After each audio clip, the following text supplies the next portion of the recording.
Hello folks, and happy N7 Day. Hopefully you're having a very good day. It is a day we celebrate Mass Effect around here. It is the 7th of November, and that's where we are. So N7 Day it is. There will be a live stream a little bit later on with me poking around Mass Effect. I was ambitiously going to do like the full DLC, like 1, 2, and 3, all that kind of stuff. I think now I'm just going to pretty much play them as and when I want and talk through them, things like that. Anyway, before we go anywhere, let's talk about today's video sponsor, and that is Minimaker, who have quite a wonderful little offer here for you for terrain. I am currently making terrain boards for my home gaming system. I'm going to do one board for each of the 4 seasons, and I'm going to match some armies up to those boards. So when I have friends coming around, or even subscribers coming around, if you're lucky enough to do that, you'll be playing against the home army, depending on what you want to play with. So, for the winter board I'm making, my orcs will be on there, the Grey Knights will be on one, the Eldar will be on one, so we're going to be doing one for different seasons, and this is a really great thing for me to see, that is 20% off of terrain from Minimaker, and the terrain is rather lovely as well. I mean, I think it works with most systems. It is an officially licensed partner of the WTC too, so these can be used in tournaments and things like that. And yeah, you can use the promo code Northern Exile to get yourself 10% off at checkout. And also, there is also 20% off as they've already started rolling these out on Minimaker. So if you need some terrain for your tables, for your sets, stores, whatever you need them for, make sure you at least head on over and have a little look at what they've got over at Minimaker. They do good work. Right, cool. Let's jump in to some hobby nightmares before we do anything else. It's Cliff the Riot next. How's it going, dude? And he says, "Hi, North. I've been listening to your channel for almost 2 years now, and I enjoy your stories." Well, thank you very much, Cliff. "We always get those kinds of people who would do anything to benefit them in any way possible. Well, speaking of that, we have a local slow grow thing going on at the moment, and players get to try out new armies as well as paint slowly and enjoy them also. Well, my game of 40k literally went from fun to a storm of anger. I had a new player come into the club and starting out, and everybody had a game on and couldn't play against him at that time. So, I popped into the club to say hello and fetch some models that were left for me. And I happened to have a 500-point army in my boot from a painting session I had just completed. I piped up and said to him, 'Hey dude, I'll teach you and play against you if you want.' Let's just say a lot of mistakes were made and his rolling was actually very decent, but alas, he still lost. I explained what he could have done differently, etc., and he was a sponge taking it all in. I was about to leave, having long overspent my welcome, when this, let's just call him Big Daddy, approached me and wanted a game also. I couldn't really say no, maybe it could be fun. But cue the drum roll, it wasn't. The board was set up in such a way whereby it benefited his army, Black Templars, and his Emperor's Champion and Sword Brethren. He literally set up the terrain so he had the mission drawn by luck. But I'm not a person to engage, as I've stopped that nonsense because of boxing taught me self-control and discipline. Yeah, there's nothing to cure depression and ego issues more than walking into a gym and realising like 99% of the dudes in there could knock you straight out. That is a humbling experience. Big Daddy then deploys his entire army. I question as to why we are so close to each other and on the field, etc. Yet he said that's how the board is meant to be played in this mission. We proceed to roll off, and he is sitting there beginning turn 1, even bribing me because he wants it with lunch, etc.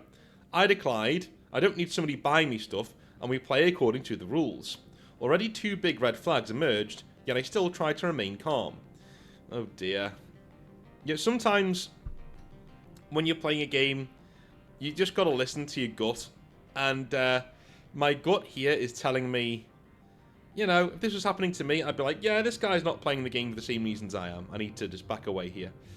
My turn 1, but you can't really though, can you? You're already in it, My turn 1, since the distance is literally less than 12 inches away from each other, how we set up and deployed the board on the mission, I proceeded to say I wanted to charge his big unit of Sword Brethren plus Emperor's Champion.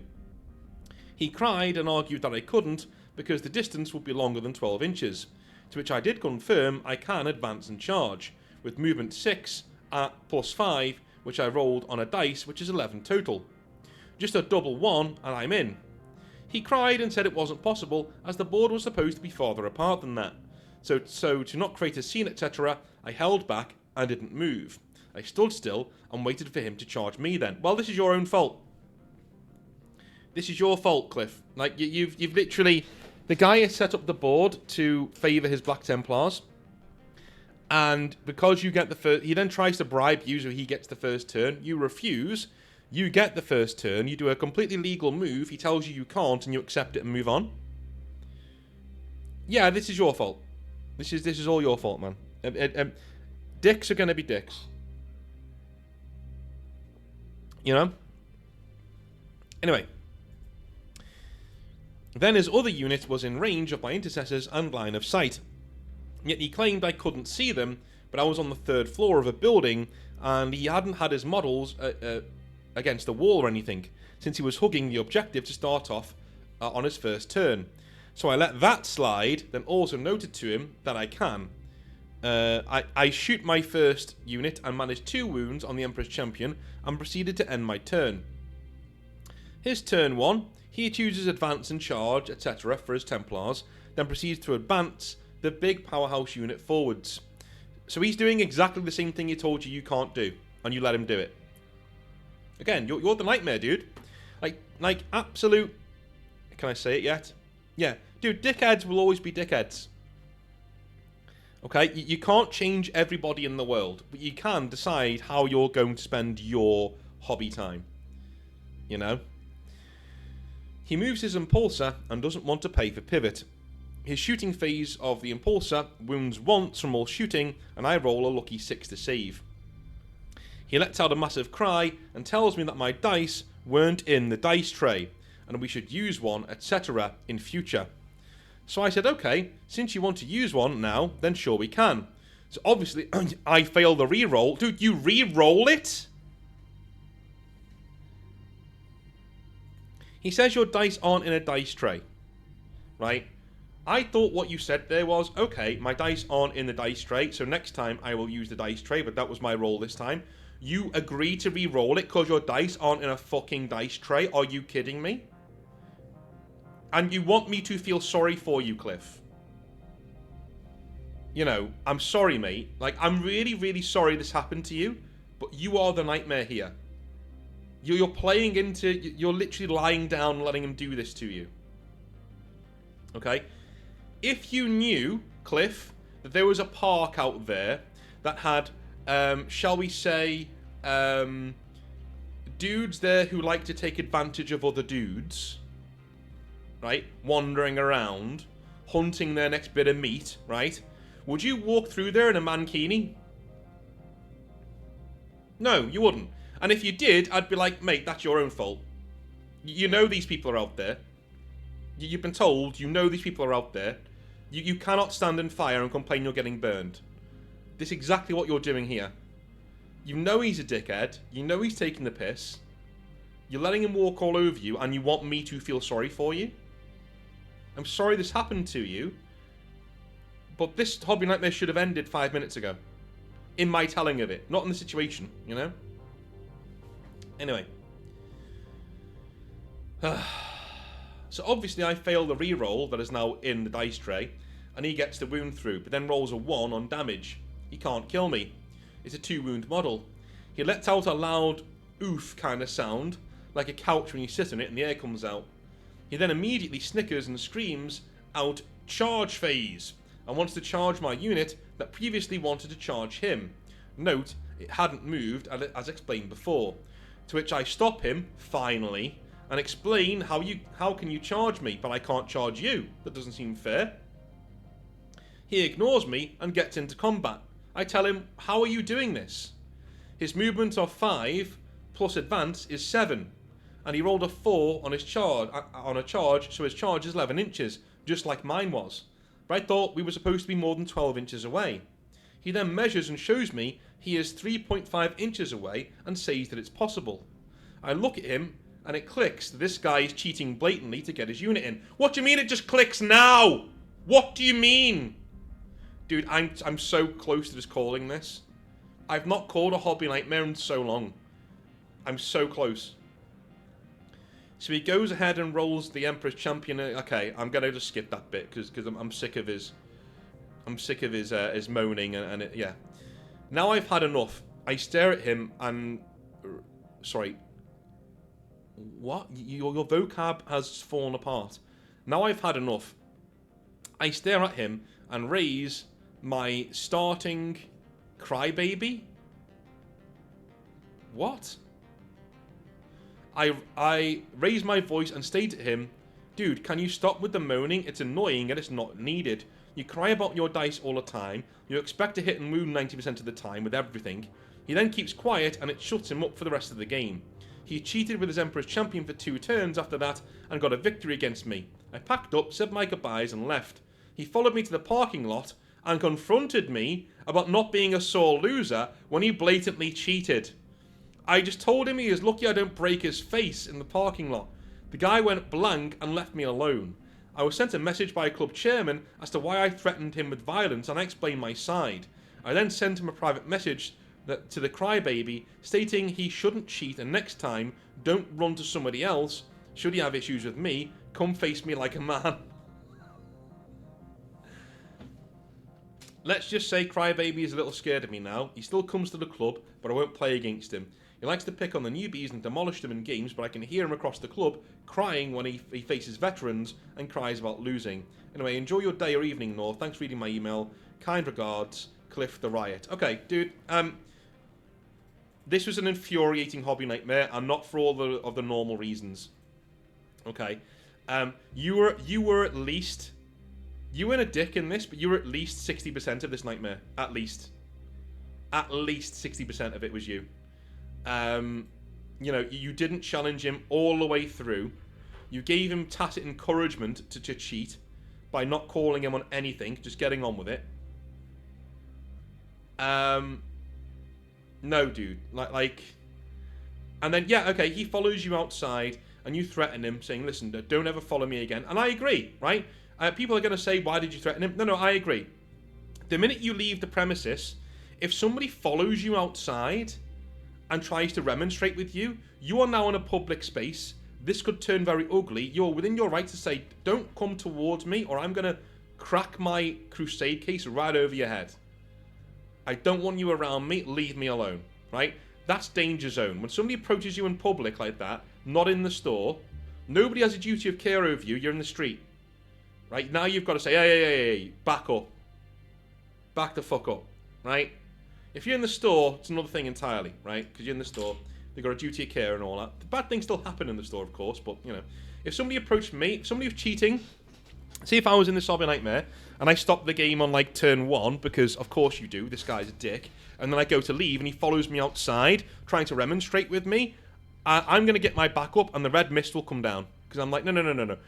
You've gone out of your way to confront me in a public space. Okay, you want to escalate? That's where we're going then. Right, okay, that's fine. You know. But you got to realise, dude, like, you can't do that in public. You cannot follow people around like that, you know, and remonstrate with them. It's danger. You can't do that. If this other guy is listening, don't ever do that again. Because you're lucky this guy didn't just switch your lights out. Do you know what I mean? You are very, very, very lucky that this guy didn't just turn around and clobber you on.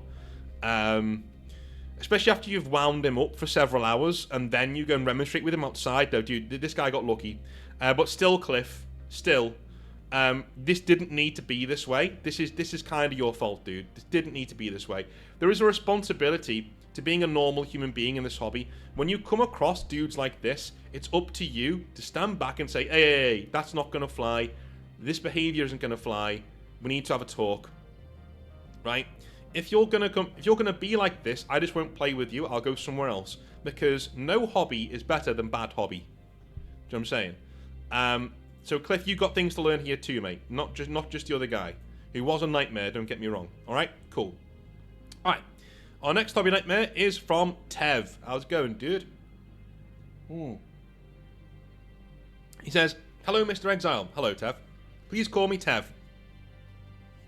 I have a hobby nightmare to share, but more importantly, I wanted to write in to thank you for getting me into the hobby. That's cool. I'm a 40-year-old dad from California who, despite loving space fantasy settings like Star Wars and Halo, had slept on all things Warhammer, mainly because it just never really appealed to me or made sense to me before. It seemed like every glimpse I'd get into Warhammer 40,000 only made it look like a grimdark wankfest. That's what it is. That's what it is. Grimdark wankfest. Love it.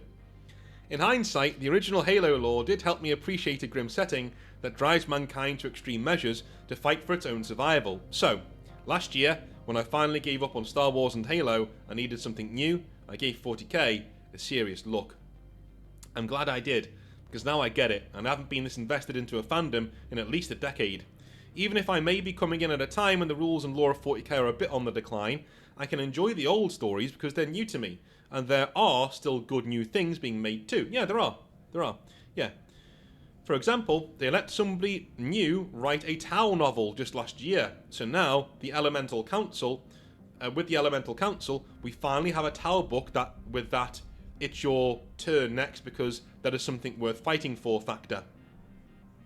As I think you described it. Yeah, so a good 40k book, okay, you'll read about the faction in the 40k book. And you'll want to fight for that faction. Right? It'll be a good yarn, a good story on its own. Like, if you read Eisenhorn, by God, you should want to collect an inquisitorial force. Right? Of henchmen, you know, like a warband kind of a thing. If you read Gaunt's Ghost, you should want to do an Imperial Guard army. If you read, not that there are any good Grey Knight books, but if you read a good Grey Knight book, you should want to read the Night Lords trilogy. The amount of Night Lords fans and players that trilogy created is ridiculous, right? They were everywhere for a time, Night Lords players, and there still are, right? Who love those Aaron Dembski-Bowden books. So, yes, a very good 40k book, or any Warhammer book really, makes you want to collect that army, right? It just does. The really good thing that the old world does is that no matter what you read about, you want to collect an army from that world. So Gotrek and Felix, you know, yeah, I might want to do Empire or Dwarves, but I've started collecting Orcs because they're a part of that world that Gotrek and Felix are in. 40k doesn't really have that because it's a vast galaxy, you know. But anyway, moving on. And just in time too, because the latest Farsight book was the worst yet. Okay? But that's not why I got into the hobby proper. I've never done any modelling or painting before, so for a while I thought books and video games might be the extent of my involvement with Warhammer, and leaving it there. Finding your channel, North, is what changed that. The stories you share showed me that I was missing, like no one else, what I was missing, like what nobody else on YouTube can. It may seem ironic to some people that a channel about hobby horror stories would make somebody want to be a part of said hobby, but as I think you said before, the bad stories really serve as a contrast to the greatness that is the norm. Yeah, exactly. I think you should all try and think that way too. I've had to recently, you know, with the health issues and stuff, I've had to be like, you know, because obviously it creeps into your brain that, oh my god, remember that time on Grey's Anatomy when people are just like dying left, right and centre? It's like, yeah dude, but like those are the exceptions. That's not the norm. Do you know what I mean? Same thing with Hobby Nightmares. These are the exceptions. You will probably go your entire career in this hobby and never see one Hobby Nightmare. You know? Not one. If Hobby Nightmares were like really happening all the time, I wouldn't have a show. Said it before and I'll say it again. Anyway, and my experience is bearing that out. Even here in my part of Southern California, everybody I've met so far just loves 40k for what it is, and wants to share that love without causing any drama. The local community is great and is growing. North, I love being a part of it, and I owe that to you and Hobby Nightmares. Well, cheers, dude, that's really nice. My own Hobby Nightmare, though, relates to another one you recently read. I, too, recently participated in a Nakmund Gauntlet Crusade, and had an issue with a game that took way too long. When the friendly local game store, where I learned to play 40k, announced they were doing the Crusade, I hadn't originally planned on joining, having only played for a few months, and only having about 1,000 points with me at the time. But the guys there encouraged me to jump right in, and I'm glad I listened to them. Not only did it incentivize me to build and paint my army up to a full 2,000 points, but the way units persist throughout the Crusade and accumulate battle traits and scars also helped their unique identities in my head. and my army story has been coming together as a result. I might submit them for the Your Guys show when you open it up to Xenos armies. It already is, man. I may lump you in with Space Marine chapters, but it already is. Just send them in. Our crusade used match play, so each participant only played a handful of games in total, but it was a good fit for new hobbyists, of which there were several of us, to experience crusade play for the first time. Rather than use requisition to increase army size, everybody started at 1,000 points for our first game and escalated each game until we reached 2,000 points. I threw myself into it wholeheartedly, studying the crusade rules and painting my army as it grew, even though having painted armies wasn't really required. I even enjoyed doing the homework of tracking my army statistics. For those who may not know, in crusade play, you have to keep track of which units score kills, get destroyed, and accomplish secondary objectives called agendas. Not only do units score experience points, but it also affects your alliance's overall strategic objectives each phase of the crusade. Now would be a good time to remind listeners of the Nakmun Gauntlet special reinforcement rules. Players are required to break up their armies into 3 waves of specified points values, the largest of which is deployed at the start of the game as normal, and the other 2 coming in at rounds 2 and 3 respectively. This will be relevant later. The games themselves were an absolute blast. As I mentioned, the friendly local game store has a really good community who all just want to help each other enjoy the hobby, so even when I lost, I still had a good game. The only downside was that the games tended to go long, as even experienced players would be unused to the Nakmun Gauntlet special deployment rules and thus take longer to make their moves in those crucial 2nd and 3rd rounds. And because the small store was always full of players on weekends, playing during the week for me was not really an option. I'd always be a hot, sweaty mess by the end, but damn it, I could endure the occasional sweat rash for the greater good. Even though my games often run up to the store's closing time, I always drove home extremely happy. Dude, this is what you want, right here. Until that is my last game. Now, I knew it was going to be a challenge to get in the full game that Sunday, but I felt like we could play fast enough. My opponent, let's call him Gil, was already there, and we claimed our table and started setting up. We disclosed our armies to each other, including gotcha stratagems we had access to, and discussed what mission to play. I wanted to try one of the asymmetrical missions before the end of the crusade, and he agreed to it. I like to tell people about your channel, North, so I must apologise for withholding details that normally add flavour to these stories, like what army Gil played, for instance, in case Gil ever checks you out and hears this story, because he is not a hobby nightmare. He's a wholesome guy who is also supporting younger people getting into the hobby. If not for the one thing that makes the story a nightmare, I'd happily play him again, so I'm sharing the story to solicit your advice on how to make that possible and worthwhile for both of us. Okay, this is more interesting. This isn't so cut and dry as I thought it was going to be. Alright. In hindsight, there are certainly things I could have done to save us time. I could have reached out through Discord to agree on mission and terrain layout before the game, so we could set them up and have the board ready for when I got there. Likewise, I could have done my army disclosure in advance over Discord. Choosing that unusual mission also made it worse, and that was all on me. Even still, North, I could not have expected that in 5 hours of play, we would only get through 2 rounds of action, with no intermission, almost no interruption, and I think little to no time spent arguing over the rules. Play just went that slow. Some of it was me, to be sure. I know I did some dithering when it came to time to bring in my reinforcement wave, but, well, picture, if you will, a game where your opponent takes 5 minutes just to select his Oath of Moment target, and extrapolate that to most of the moves and choices he made to make with every single unit. Oh my god. Despite the game's pace, I was still enjoying myself. It was only my 2nd ever 2,000 point game, the last one of the Crusade, and I was excited to see how it would turn out. While I could see the clock ticking, I thought we'd at least be able to get through the 3rd round, which was when most of my best units would actually get to join the fight, and after which we could probably project how the rest of the game would have gone. So, when round 2 finally ended, and we realised there was no time to play round 3 before the store closed, you can imagine my disappointment. I will say this, Tev. Okay? Any game where you have to plan out how the rest of the game went because it took that long, unless you're fighting against a special case, you know, a really slow player, your game's failed. in my opinion. If you've got 2 to 3 hours to play a war game, that game should be finished. You shouldn't need to talk it out. Do you know what I'm saying? If you need to talk it out, if 2 experienced players who know what they're doing need to talk out the rest of the battle because you didn't have enough time, your game's failed, your rules are shit. That's just my opinion. 2 to 3 hours should be more than enough time to play a war game. To have the anticipation build up for so long, only to be denied by the payoff, it was like if in Return of the Jedi had suddenly ended in the middle of the Battle of Endor when the rebels were on the verge of defeat and you never got to see them fight back, let alone win. And this was the last day of the Crusade, so we couldn't try to finish our game later, the score would just have to stand as it was. My only consolation was that my alliance won the Crusade despite my poor contribution in this last game. Have you ever been so disappointed by an ending in a story that you went off and wrote your own version of it? Well, that's what I ended up doing. Not to go all revenge power fantasy, nor to convince anybody I should have won that battle, but just to give my guys' Crusade story a real conclusion.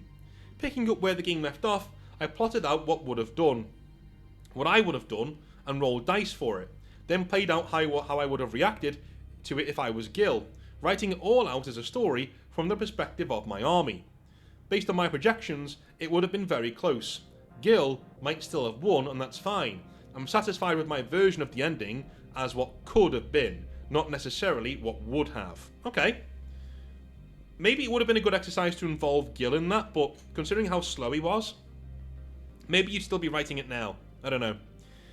I haven't made it back to the friendly local game store since that day, mostly because I found a new venue nearer to my home where they play smaller games that aren't nearly as difficult for me to make time for. But I do want to play there again someday. Most people there are reluctant to play below 2,000 points. They accommodated me when I didn't have that many, but clearly they prefer the bigger games.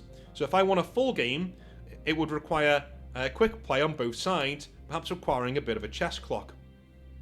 Nobody at the store uses a chess clock that I've seen, so I don't know how best to introduce one to non-tournament play, or how to politely encourage my opponents to play more quickly. Introducing one-page rules might be a doable thing in the future, but until then, I'd appreciate any advice you may have. Thank you for reading my story, North, and for opening my eyes to the greatness of this hobby. All the best to you and yours, Tev. That's awesome, man. This is a hard bit of advice. Do you know why? You've already taken it. Okay? My advice would be to find somewhere closer to your home that plays the kind of games you want to play. You clearly want to play smaller games of 40k. You're like me. I like 500 to 1,000 point games of 40k. That's just where I live, right? Even before I went to one-page rules. That's just where I live. That's what I like, you know? So I like games just above skirmish level. Just above skirmish level, that's where that's where my happy place is. I love battle reports of Lord of the Rings, right? I love Lord of the Rings. I want to get into Lord of the Rings. It's just there's too many faces to paint and things like that. So I like those levels of games that in terms of numbers. So I think you've already taken my advice. My advice would have been, go find your own people, dude. Go find your own store that's hopefully closer to home that plays the games you like. It might be time, Tav, to just admit that you like smaller games. It's fine, and play those games. You know, if you one day want to go back to the big games, the other store doesn't sound like it's a problem. Not to me, anyway. You know what I'm saying? It just sounds like they like bigger games, and you came across somebody who was really slow. So I wouldn't worry too much about it. The next time you want to play a 2,000 point plus game, maybe try it in the venue you're in now, the one that you like, because you already know people. And if you go back, play the bigger games and just get on with it, because you've had one bad, slow player. And he wasn't even a bad player, he was just really slow. A nice guy, but just slow. That's fine. That's all good, you know? I don't think you're doing anything bad. I don't think you actually need any advice. You've already done the right thing, Tev. You've already done the right thing. You found your own place, you're having fun. And when you go back, just approach it for what it is. It's a bigger game of 40k. Sometimes you won't finish your game, because the game rules aren't that great, right? You're asking me to give you advice on how to fix the game rules. You can't. If you want to play 40k, you're playing 40k. You know? You're already doing the right thing. Continue on, good sir. Continue on, alright? Alright. I love you all long time. Have a wonderful rest of your day. I will see you later for a live stream of some Mass Effect and a discussion time. And yeah, have a wonderful rest of your day, and I'll speak to you soon. Alright? Have a good one. Bye now.